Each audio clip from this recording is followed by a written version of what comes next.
very, heavy winds and rain.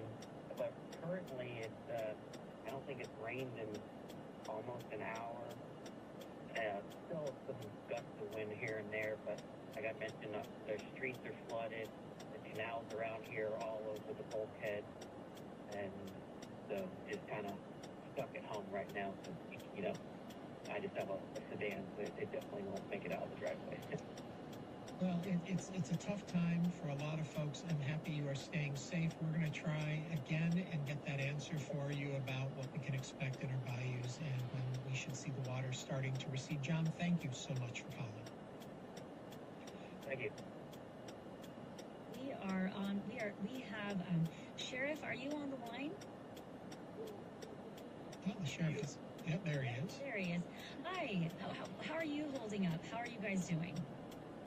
We're doing very well. The sheriff's office we prepare for this throughout the year, and so our high water rescue trucks are out. Our communication officers are all here safe. Detention officers are taking care of the inmates, and deputies are out responding to calls. So we're very fortunate to have such a strong team. And what area are you specifically responding to right now? What are still the troubled areas that y'all are seeing? Absolutely. So, we're responsible for unincorporated Harris County. So that's about 1,100 square miles. And we respond to calls from Katy to Baytown and from Brentwood to Tomball, depending on what's unincorporated. And right now we have a lot of calls for service in the northern portion of Harris County and in western Harris County. Out east, we have a lot of high water rescues, high water type calls for service right now. So people have been doing pretty well of avoiding those areas. We're very thankful for that. We've heeded the warning. And just to clarify, we are speaking to the Assistant Chief Thomas Diaz. Chief Diaz, when you're talking about rescues, what do those look like? How you guys activate for that? So when we prepare for these high water rescues, we have two tools really at our disposal. We have high water trucks that are specially designed to be able to drive in high water.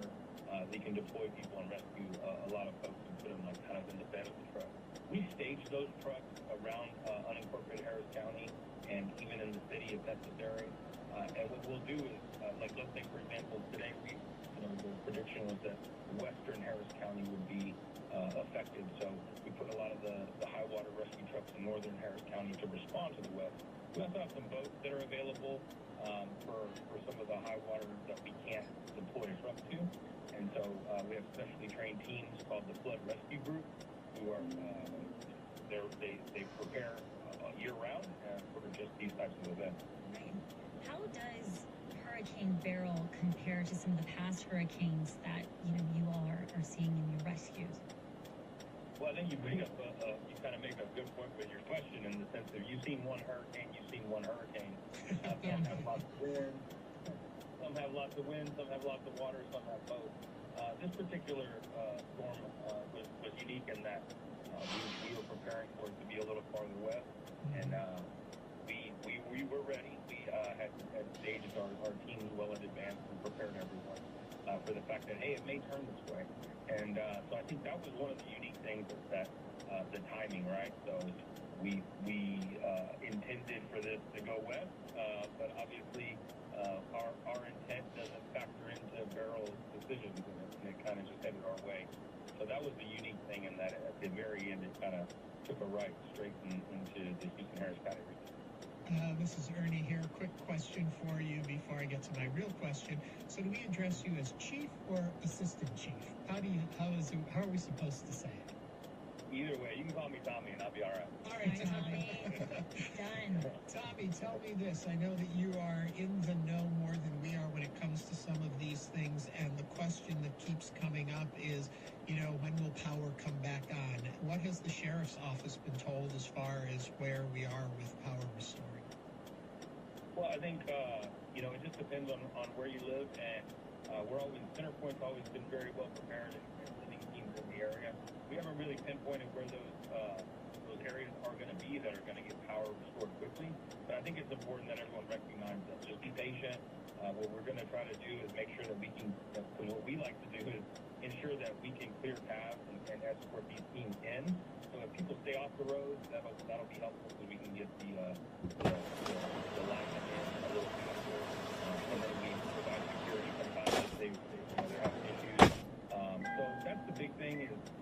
kind of stay off the roads and let the folks come in and do their job. That would be great.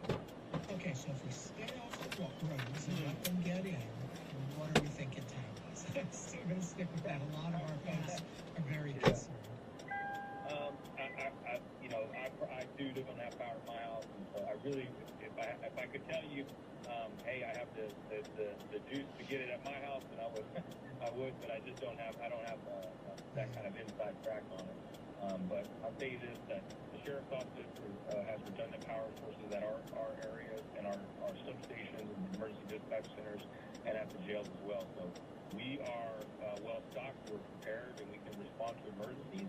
And, if you have loved ones that are unfortunately in our custody, we're taking care of them as well. Spin that question a different way a little bit is that the other question people keep asking us is when the water is going to start to recede.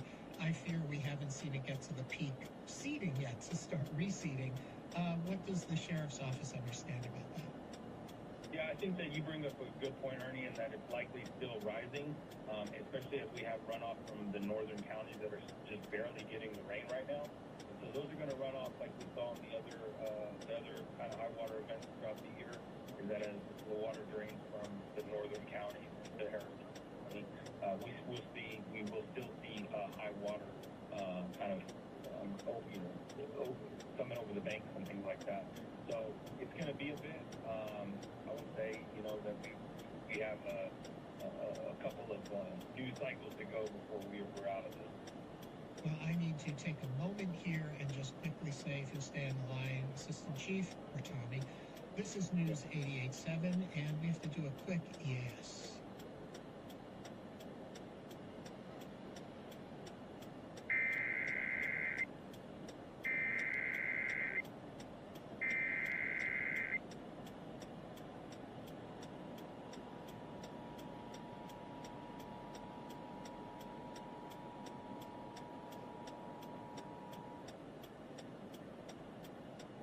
Station is activating the Houston Area Emergency Alert System at the request of the National Weather Service in League City, which has put out a flood warning for following counties: Astoria, Chambers, Fort Bend, Galveston, Harris, Liberty, Montgomery, and Waller until 4:30 this afternoon. This concludes activation of the Houston Area Emergency Alert System.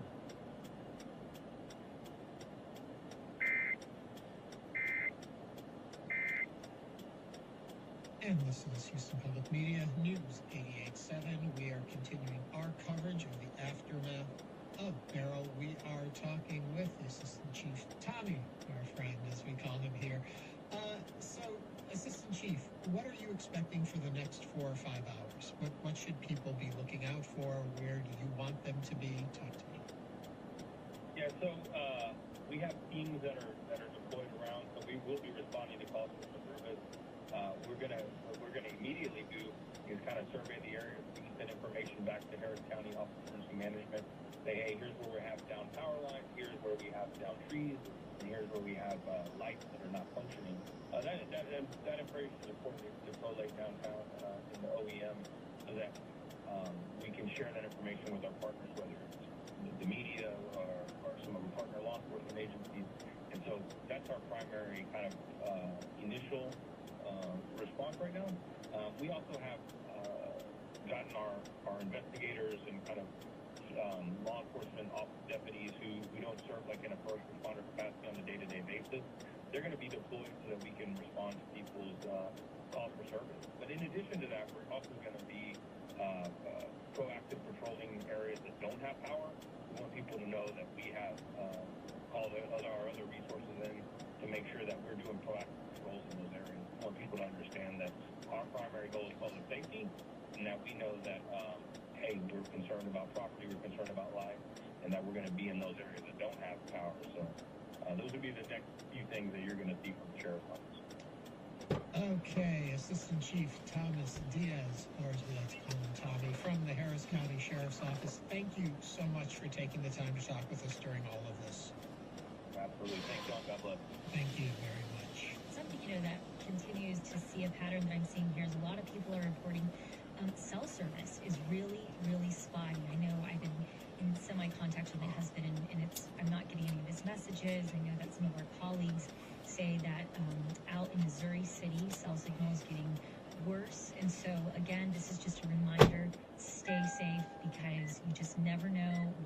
situation you can find yourself in. And, it's just one of those things where, again, we are still actively, our city leaders, our community leaders are reminding us we are actively assessing the situation. You all continue to send us photos that are quite jarring to see some of the high waters that are still around pockets within the area.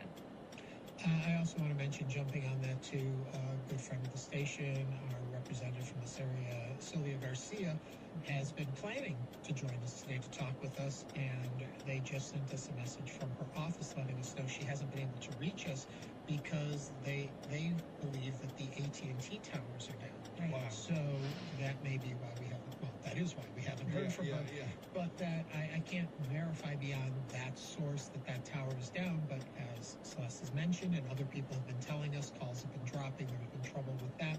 So, and a friend of mine actually texted me to tell me his cellular service is down. So there is a problem with that on top of the power, on top of the flooding, on top. Yeah, It's a tough time out there for Houston. And I know that people get, we've had a couple of callers call in and say that, why aren't people out? And I think it's just one of those things where I understand people can get antsy when your cell's not working, you have no power, it's hot, you want to get out, but also, again, assess your situation, be safe. There are service lines and numbers that you can call. Clearly, if you have an emergency, please call 911. But, depending on your needs, if you're in need of help, that's a non-emergency. You can call 311 if your cell phone is working. And again, if you need help making those decisions, you're trying to figure out, do I get out, do I not? 211, and these are stressful times. If you need any mental health assistance, call 988. We're almost there, Ernie. I mean, it's hunkering down is to the final hours here. So just wait a little bit more, and we'll get there. We got lucky with the storm, That's right. Somebody who is here to help us better understand what's happening in the area. It's Vanessa. Vanessa Joseph, Communications Manager, Office of Trinity River. Vanessa, thank you for joining us. Yes, good afternoon. How are you? We are doing all right, all things considered. How are you and Trinity River doing? Well, related to the dam, we have some repairs that are slated to be completed this afternoon. And of course, this has been ongoing since back around the latter part of January when we issued our information about the dam as it related to the potential failure watch. And we have been fast and furiously working safely to ensure that we can get that dam back in working order. And I guess realistically, the dam has been operating as designed. It is a drinking water reservoir, and so our water customers are at no risk of not receiving the water that they need. I don't think any of us can predict the weather, as we know, and so now, in addition to that, there is the tropical storm, and that's part of why we've accelerated to ensure that by this afternoon we have everything that we have currently slated to be taken care of before that storm changes, or we have anything to deal with in addition to the repairs that we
So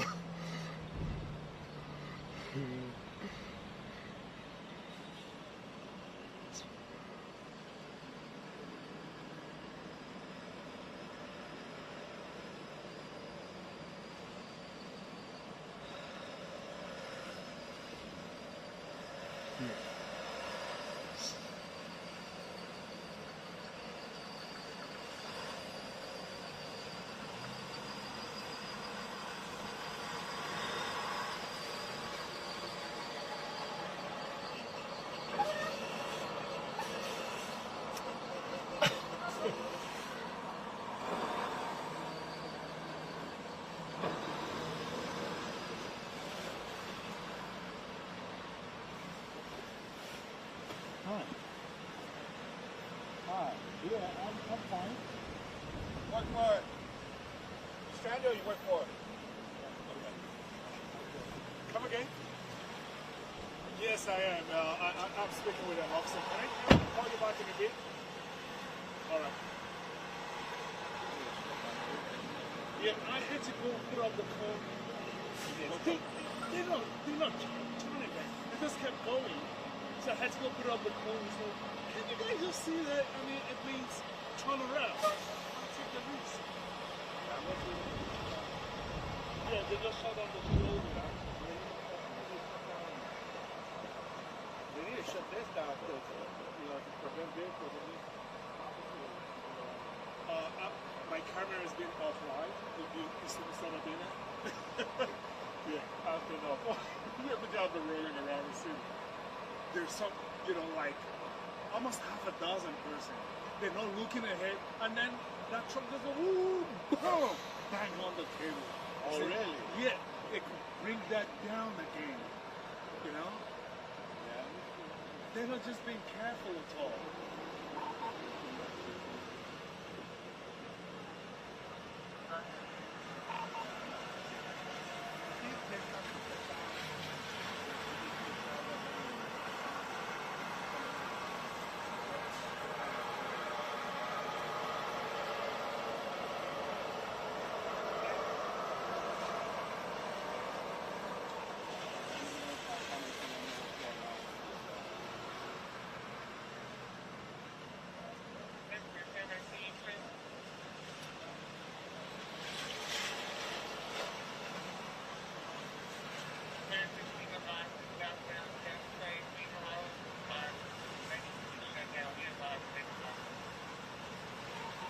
Lost the power line going across the entire freeway.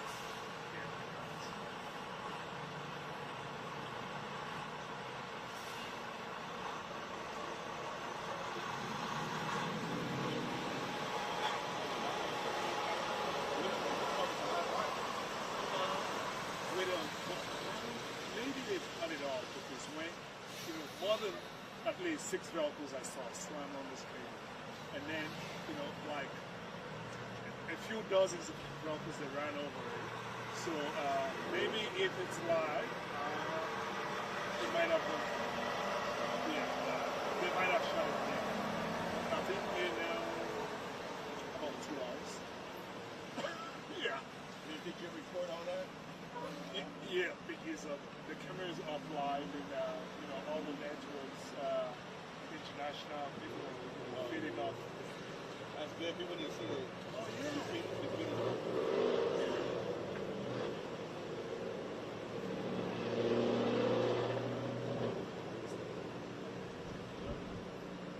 I saw some, public works department guys.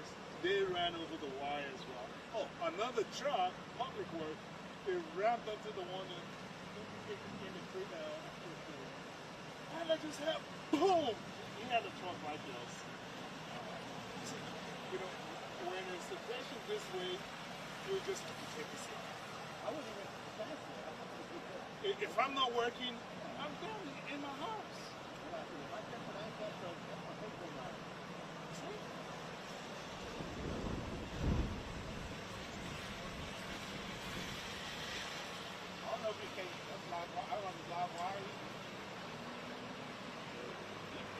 if we come back up, we can't go up, take that, go around and get back on. That wouldn't It's not choice, yeah. Do you have a fatality over there? Do you have a fatality? What is that? Let's come back around.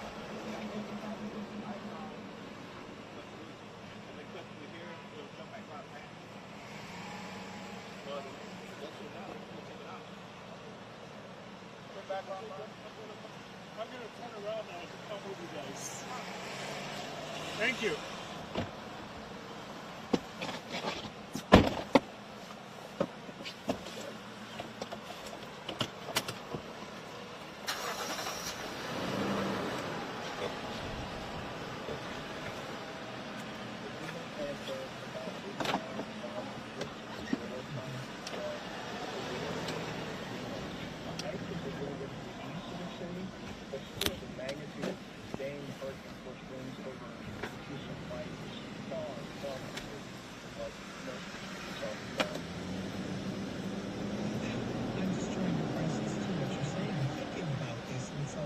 So less of a storm, more power outages, more severe after years of supposedly learning lessons.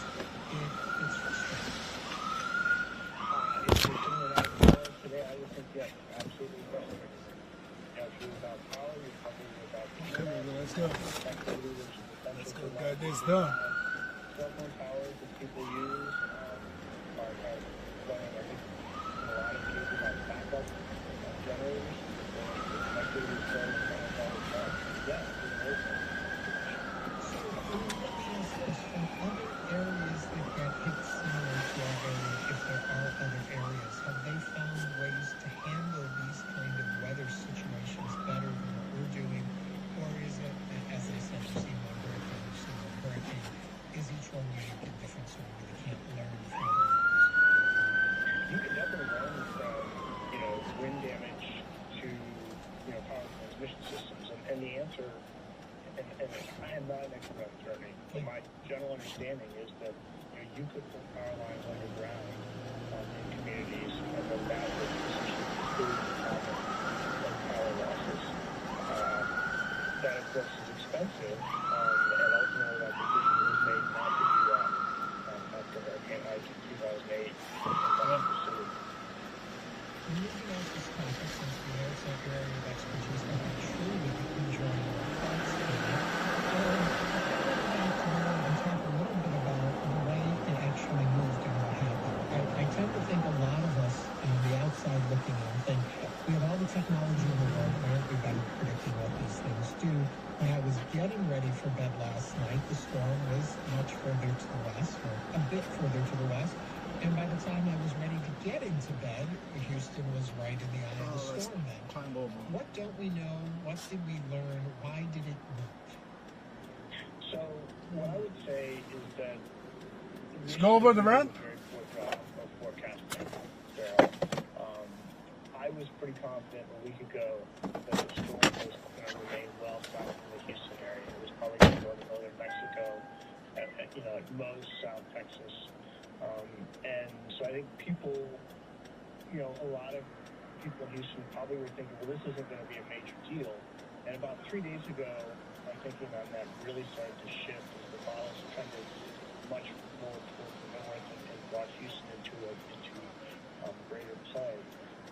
I will say that for a couple of days we've had a pretty good sense of a landfall near Matagorda, and that's what happened. But what did change in the last 24 to 36 hours is that once inland, Beryl started to turn east more quickly. So that brought the center, instead of saying 50 miles west of Katy, it was between Katy and downtown Houston. And so that brought the core of the storm's strongest winds directly over the city of Houston, which is one reason why we've seen more sort of damage today. What do we learn from this experience? So this is what ended up happening. Is there a way now to go back and look at how we determined what it had done and understand why it moved the way it did so the next time we're better at forecasting it? Or are these just the nature of these kind of storms? you know, we don't learn a whole lot about track forecasting from individual storms from an aggregate thing, and that sort of better information is fed into the computer models that we largely rely on for this kind of tracking. So in that sense, it's an area of help. But really, I think the lesson is not so much one of forecasting, but of mitigation. You know, we know Houston is vulnerable to rainfall. We saw that during Harvey. We know that Houston is vulnerable to winds. We saw that in 2008 Hurricane Ida. And so the question is, are we really hardening ourselves against these storms, or are we not? Somewhere along the line of years of doing this, I have been told before that the European model tends to be more accurate overall than a lot of the other models we look at. Is there truth to that? And if so, why don't we pay closer attention to it? There is absolutely truth to that. On average, the European model is Okay. a lot of other areas of weather forecasting as well. They've invested in their model, and they're built out in a number of different reasons. Technical reasons, like unless you guys want to. That doesn't mean they're right all the time. And in fact, the European model was one of the reasons why we were pretty confident was going into Mexico 5 or 6 days ago, because that model was consistent in keeping it, far south of the Houston area. So we do pay a lot of attention to it. Well, I'm thinking back, it was maybe you who told me this years ago. Eric, I want to thank you so much. What can we look forward to over the next couple of hours and days? It's time for a weather forecast. So, I mean, Oh boy, this is sweet. It is moving quickly. It continues to move quickly, and so the winds are starting to die down. The rains are moving north. So we are going to see pretty quickly see a return to much warmer weather beginning this evening across the metro area. If you're without power, the silver lining here is that we're not going to be quite as hot this week as we have been over the last couple of weeks. We're looking at temperatures in the lower 90s instead of upper 90s. Hopefully, nighttime temperatures may actually get into the 70s at night. So that's a little bit better than we've experienced, but it's still going to be very warm and very humid. Eric Berger, thank you very much. Oh, wait, I think Celeste has a question. Did I cut you off? No. Oh, no, okay. Eric, thank you so much for taking the time to talk with us. Also, thank you all day long for being here. All the time you help us out here in the station. We really appreciate it. And we enjoy this partnership, and thank you so much. My pleasure. Take care. Eric Berger from Space City Weather. Yes, yes. Now let's head out to Fort Bend County, and let's talk to Natalie Weber, who's joining us now. Natalie, how's it going? Hi, Celeste. It's good. Folks are starting to finally venture out of their houses. I'm in the parking lot of a Kroger right on the edge of Sugarland. There's a line out the door. But yeah, it has been, our area has been pretty hard hit. I have barely had cell service all day. I'm, able to do calls, but my texts aren't sending, no internet access. And a lot of the folks that I talk to here are saying similar things. Folks here getting ice, trying, keep their food full. One man is here to get a coffee. So, yeah, it's been a pretty crazy storm here in Sugarland. Well, Natalie, as you are out and about, are you seeing any flooding? Is there high water? What does that look like? Sure. So I haven't gone too far from my apartment yet. Not a ton of flooding over in the area that I'm in. I'm off of South Highway 6, sort of near the Imperial neighborhood and the Sugarland Airport, that area. But from what I'm hearing, the Sugarland, Meadows Place, that area as a whole got hit pretty hard by these storms. Lots of debris. Natalie, can you tell us, do you know what Fort Bend County officials are telling residents? Are they telling you to stay home? Are they saying it's safe to go out? Do you know if there are any shelters open in the area? I'm not sure at the moment. I know that Casey George was saying earlier today that if necessary, shelters will open, but I don't have a lot of updated information on that at the moment. Not for that region specifically, but in Harris County, readyharris.com has information for you to check and look at to know what is open and what's not. I want to remind everyone that this is Houston Public Radio News 887, a service of the University of Houston. We are giving you coverage of the aftermath of Beryl. We're going to take this coverage up till about 3 o'clock, and then we will turn the reins back over to our regularly scheduled programming, and all things considered will take over from that point. But we've still got a little bit more time with you. I'm Ernie Manous with Celeste Sherman and Jane Kavacha, and we are continuing to discuss all things related to what is going on out there. I want to remind you our phone number here, if you want to call in and share your stories and your point of view, is 713-440-8870. Right now we're speaking with Natalie Weber, our Houston Public Media part-time reporter. Natalie, when did you start to feel the effects of Hurricane Beryl this morning? Yeah, so I woke up around 4 a.m. and it was already raining sideways by that point. We had really strong winds. I think the power cut out about 5:30 where I'm at. And it had been going for a really long time. It started to calm down around noon, 12:30. And, my neighbors started to kind of wander out. But we had several hours of rain and really, really strong winds. I want to jump in right here and actually, I'll let Jim tell you because he's the one who's telling me. I forget you're sitting right next to me. Yes, well, I just letting you know that, as much as Center Point has all these outages, the energy grid, which is kind of Kingwood area, and it goes all the way up, basically, energy takes over. But a lot of those Houston customers have power, including myself, my family. But when they get to College Station and stuff, that's where they kind of have their outages.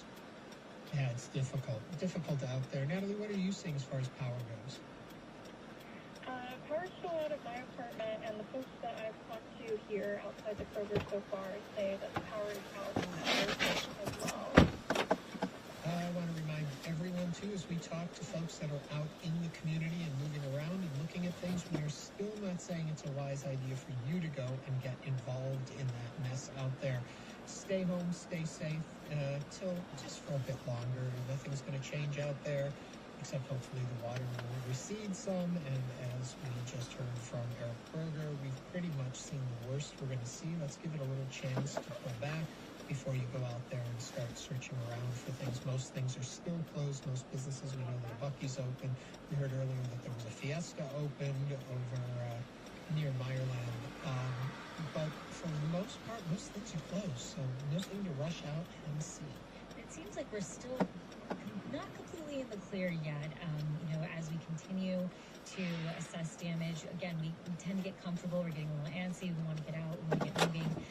But the fact of the matter is we just went through a Category 1 hurricane, and so we want to make sure that you as listeners are staying vigilant, listening, continuing to monitor and assess the situation. There are high waters, there's still trouble spots, and it's hard to navigate with trees down and, limbs and things are still falling. I just got a picture from my neighborhood.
how cool is it? Yeah, keep over there so they can have a way. If you can just move it up, like, a bit away. Thank you.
Smart.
matter?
You believe pull up forward? Thank you. It's okay.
You might pull forward.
Fire behind our property is high withholding.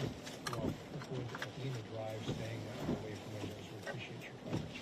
Thank you, Katie, and sorry to hear about all that damage. Jason says located in 77074. I don't think we're giving like the zip codes and being real precise here. Just across the street from HCU, and power is out. Roads are flooded. Had to push a couple of cars parked in the road up into driveways. The water is about 2-3 feet deep in the neighborhood. Neighbor's tree fell into the road and took out another. Missed my car by inches. Wow. Sorry to hear that, Jason. So keep the broadcast going. It's all we have for news on our Storm Radio.